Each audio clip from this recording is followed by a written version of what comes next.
Well, hello students. Welcome to you from Staliga headquarters, my backyard. It is great to be able to connect with you in this way. My goal is to do this once a week, a new video, a new devotional, little lesson, 5-minute lesson every Monday, perhaps. One thing I encourage you to do, grab a notebook or a notepad or just some paper, and maybe each week put the date and then take some notes, 3 or 4 main points that I made. That's all. And if you do that every week, turn it in to me back when school starts, and there'll be some sort of a celebration for you. Now, unfortunately, I got to start this first video with some bad news. I received a vision from God, and I know it's real because thousands and thousands of other preachers and ministers have also received this vision. And God needs a break, so He is taking the entire summer off from us, okay? So that means for the next 2.5 months, your prayers will not be answered or even heard. He will no longer be working everything out for your good. There's no plan for the next 2.5 months. Things will happen totally random by chance, so be careful. You have absolutely no protection from Satan, so he is not limited in any way, so he's just going to go after you and pretty much destroy your life. Happy summer. Okay, obviously that's not true, so relax. But I think you know where I'm going with this. How tragic the results would be if God took a summer off from us. But how also tragic can the results be if you took a summer off from God? Where you fell into bad habits, where you strayed from Him, and where you lost the disciplines that you had of getting in the Word and so forth. The results could be awful. 2.5 months, Satan could wreak havoc in your life. He could sow bad seeds, bad habits, get you heading in a bad direction, right? There's a verse in Luke 4 verse 13 I want to read for you. This is just after the end of Jesus being tempted in the wilderness, right? 3 times He was tempted. He passed every test. And at the very end, it said this: when the devil had finished all this tempting, he left Jesus until an opportune time. Right? He waited for a time of great opportunity to go at him again. That's how he works, right? He's looking for an opportune time in your life to get you.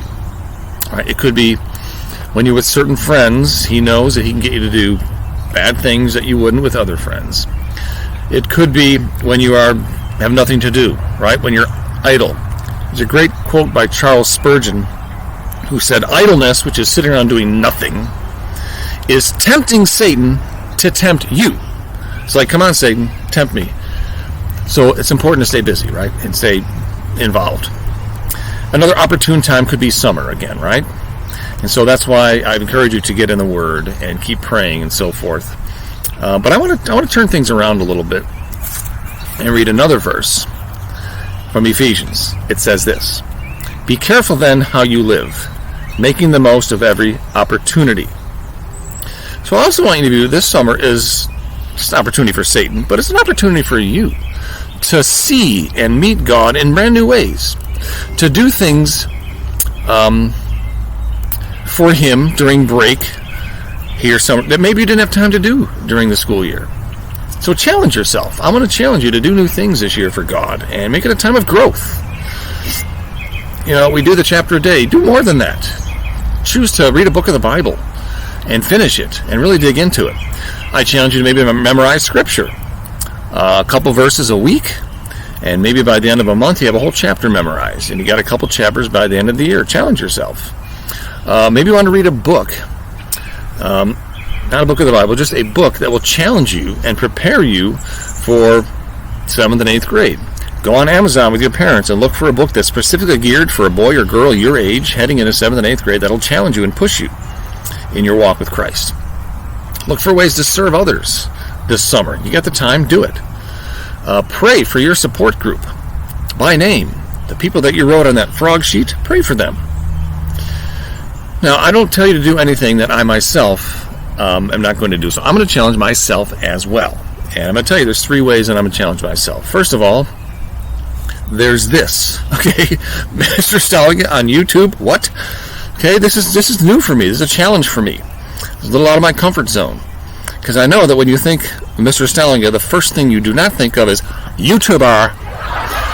Okay?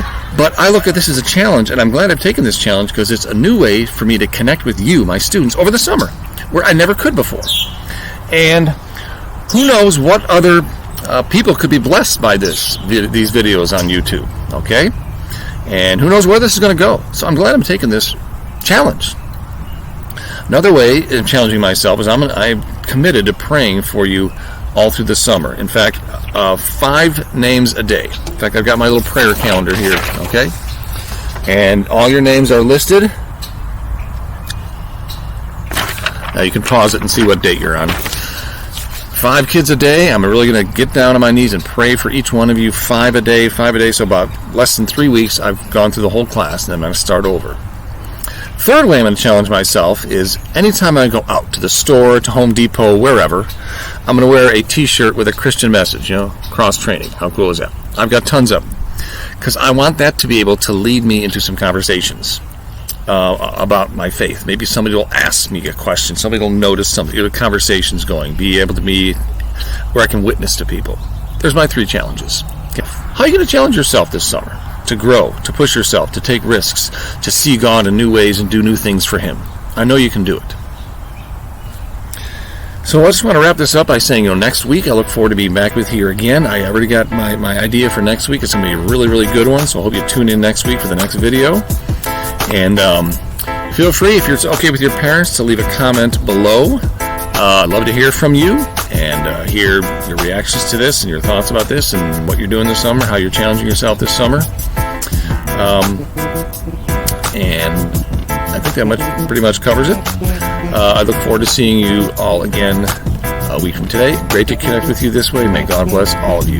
Goodbye.